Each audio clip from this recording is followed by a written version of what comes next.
So what's up mga idol, nandito tayo ngayon sa Amco Beach Resort. So ayan, kasama natin si Alpha. So tara, samahan niyo ako.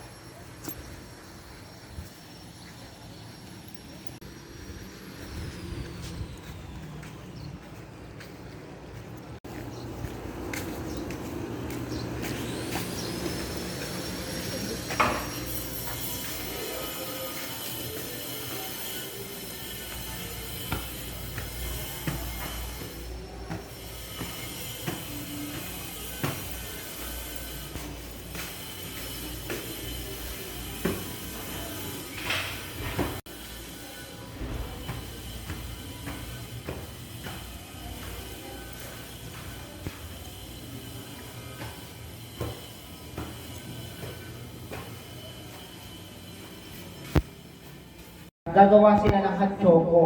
So, kinukulang sila ng supply ng tableya ngayon. Dahil si Mother Nagsusupply ng coconut materials, ng coconut sa ibang projects sa nearby provinces. Pero handle yung Tart, OB tart, mga ganun po. At ito po ay na ni Tipakulong Kakao Growers, Kakableya, ni Papros.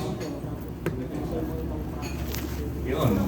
And Islok pa, even Islok pa meron San Luis. San Luis.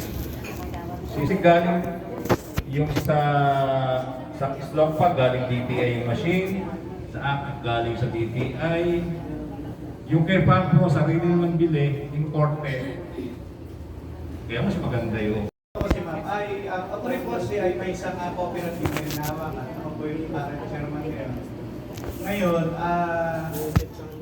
gusto namin sana ma-enhance pa yung financial namin para sa coconut trading. O di pwede, isang pinagpipilian namin, coconut trading o coconut hub facilities for coco sugar. Kasi yung coco sugar, ay yung mga nabanggit yung product po, ay mga byproduct na yun eh. Kaya magkakaugnay po silang lahat. Kaya lang, yung cooperative po ay hindi po siya financially capable.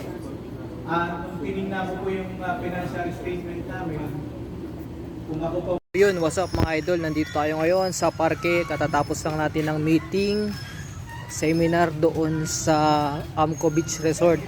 So ang mga kasama doon ay yung DOST, DA, DTI, at ang mga iba't ibang lalawigan. Kasama doon yung may mga basta related doon sa coconut farm.